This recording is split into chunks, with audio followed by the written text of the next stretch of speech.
അതിൽ ഏറ്റവും പ്രധാനപ്പെട്ട ഒരു കാര്യം, നാം എങ്ങനെയാണ് ഒരു കൃതിയുടെ രാഷ്ട്രീയത്തെ വിലയിരുത്തേണ്ടത് എന്ന് ചോദിച്ചാൽ, അത് എന്ത് അനുഭവ ലോകമാണ് നമുക്ക് പ്രദാനം ചെയ്യുന്നത്?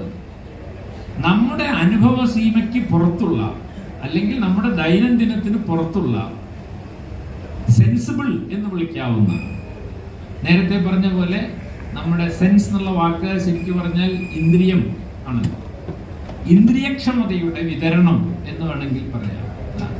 നമുക്ക് തൊട്ടറിയാൻ, കണ്ടറിയാൻ, രുചിച്ചറിയാൻ, മണത്തറിയാനൊക്കെ കഴിയുന്ന ഒരു ലോകത്തെയാണ് നമ്മൾ സെൻസിബിൾ ആയ വേൾഡ് എന്ന് പറയുന്നത്. അങ്ങനെ സെൻസിബിൾ ആയിട്ടുള്ള ഒരു ലോകത്തെ സൃഷ്ടിക്കുന്നതാണ് രാഷ്ട്രീയം.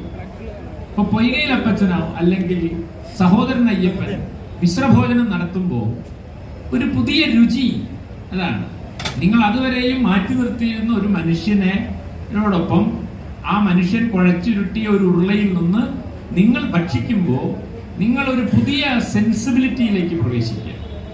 അതുകൊണ്ട് വാട്ട് ഈസ് പൊളിറ്റിക്സ് എന്നതിന് റാൻസിയർ പറയുന്നത് ഒരു പുതിയ ഇന്ദ്രിയ ലോകം നിർമ്മിക്കുന്നതിനെയാണ് പുതു രാഷ്ട്രീയം എന്ന് പറയുന്നത്. അതാണ് രാഷ്ട്രീയത്തിന് അദ്ദേഹം നൽകുന്ന നിർവചനം.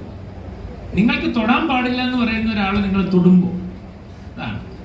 അല്ലെങ്കിൽ നിങ്ങൾ കാണാൻ പാടില്ല എന്ന് പറയുന്ന ഒരു സാധനത്തെ നിങ്ങൾ കാണുമ്പോൾ ഒരു പുതിയ distribution of the sensible emerge ചെയ്യാൻ ചെയ്യും.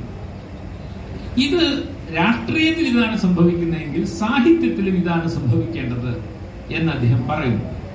അതുകൊണ്ട് ഉള്ളടക്കം നോക്കിയല്ല, ഒരു പുതിയ അനുഭവ ലോകത്തെ, നാം ഇതുവരെയും പരിചയിച്ചിട്ടില്ലാത്തൊരു അനുഭവ ലോകത്തെ എങ്ങനെയാണ് എഴുത്തിലൂടെ, കലയിലൂടെ കലാകൃത്തുക്കൾ, എഴുത്തുകാർ അവതരിപ്പിക്കുന്നത് എന്ന ചോദ്യമാണ് എഴുത്തിന്റെ രാഷ്ട്രീയത്തെ പറ്റി നാം ഉന്നയിക്കേണ്ടത്.